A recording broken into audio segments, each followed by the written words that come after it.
Hi Wow Life, another video, another share guys, another POV. So ngayon guys, magbibigay lamang tayo ng point of view dito sa isang post ni Ninong Este. So, sabi nga niya, dahil sa pera, mga taong ganon, kahayok, makikita mo sila sa kanilang pag-uugali, nakakahiya kayo. Actually, kung usaping hayok sa pera between kay Tatay Tikram or kay Dave, kahit nakapikit ka, masasagot mo yan eh. 'Di ba? Dahil sa pagkakaalam ko, kapag ang isang tao ay hayok sa pera, siya yung tipong tao na walang direksyon. 'Di ba? Kapag ka nagkapera yan, walang ano yan eh. Kumbaga, gastos doon, gastos dito, bili doon, bili dito. Alam mo yun, baka hahantong pa yan sa pagsusugal kasi hayok ka nga sa pera. Kumbaga talagang literal sinasamba mo yung pera.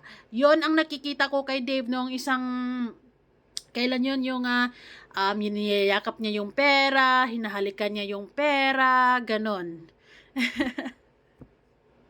So, ayun, nilalaglag nga ba ni Ninong Este itong si Dave, sooner or later, sigurado, magkakaroon niya ng hindi pagkakaunawaan, magkakaroon niya ng sumbatan. Usually, yun naman ang nagiging routine ng mga wakwak, 'di ba? Yun naman yung nagiging ending ng mga katulad ng nangyayari kay Dave, 'di ba? Magkakasumbatan din. Kasi sa ngayon, medyo magaan pa yung mga bagay-bagay sa kanila dahil bago pa naman. Kumbaga hindi pa rin naman siguro nagkakilanlan ng lubusan. Unlike Dave with Tatay Tikram and family, sigurado ako through thick and thin, tanggap si Dave, 'di ba? Kung ano man ang pagkatao ni Dave, tanggap nila 'yon. Dito sa mga taong tinuturing ni Dave na kakampi niya kuno, ay hindi pa siya sure kung kakampi nga ba niya talaga kung sakaling susubukin din ang kanilang samahan. 'Di ba? So, sigurado ako na yan talaga ang mangyayari. So, kung merong hayok dito sa pera, si Dave yun. Makikita mo yan sa actions niya, sa ginagawa niya. Yung tipong iniisip niya na pira-pira lang ang lahat, kaya inampon siya ng Tikram community, di ba? So, alam mo si Dave, hindi mo maintindihan kung anong pinaglalaban niya.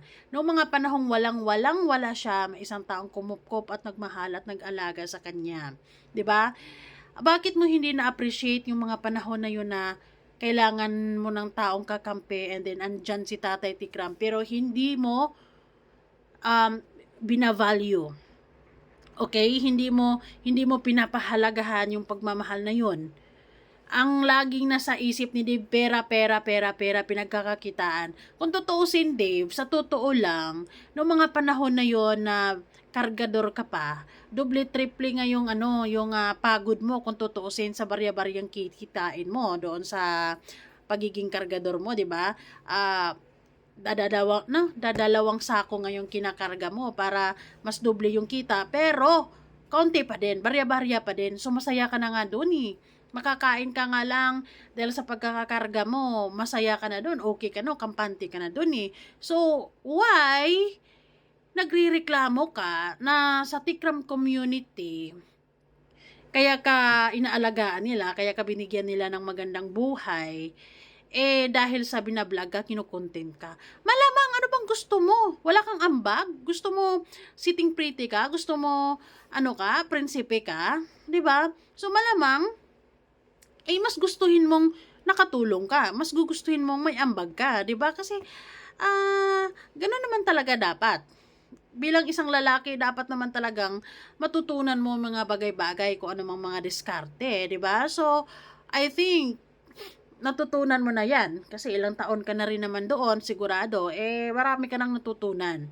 Kahit napaka-ungrateful mo na tao ka, hindi ko ina-expect na hahantong si Dave sa ganito. Nandahil lang siguro to sa pera, sa totoo lang. Nalalaso na yung utak niya sa pera. Ayun, siguro, sa mga bulong-bulong sa kanya, kung sino man yung nasa paligid niya, Dave, baka ganito dyan, lang sa pera. So, ito, Sa usaping hayok sa pera.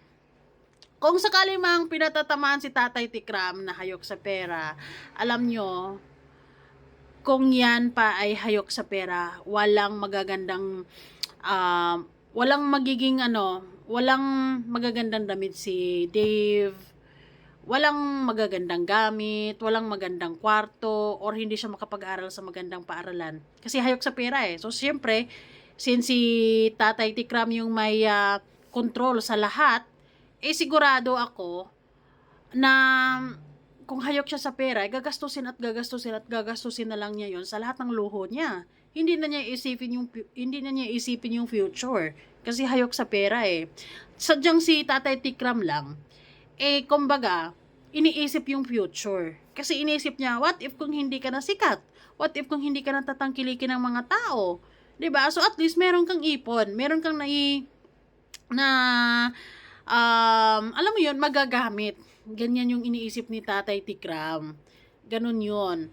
And siguro naman habang nasa Manalastas family ka, hindi rin naman nagutom si Dave, di ba? Hindi siya nagutom sa pagkain. Sigurado ako, pati na rin sa atensyon at pagmamahal, natutukan ka talaga. Sadyang ungrateful heart ka lang talaga, kaya hindi mo yan nararamdaman. Dahil yung pagdidisiplina mo para mas magiging mabuting tao ka, tinitake mo na pangit. Dahil ang akala mo, ang tunay na nagmamahal sa'yo, yung mga taong panay sul-sul sa'yo. Well, let's see. Diba? Let's see. Sabi nga nila, bilog ang mundo. Minsan nasa ibabaw ka, minsan nasa ilalim. Let's see kung anong mangyayari o kung anong kahihinatnan ng bagong tinuturing ng mga taong kakampi mo ngayon. 'Di ba? Kung talaga bang kakampi mo sila after years of magkakasama kayo diyan. 'Di ba? So, para sa akin, itong post ni Ninong Este, parang mas natatamaan dyan si Dave eh.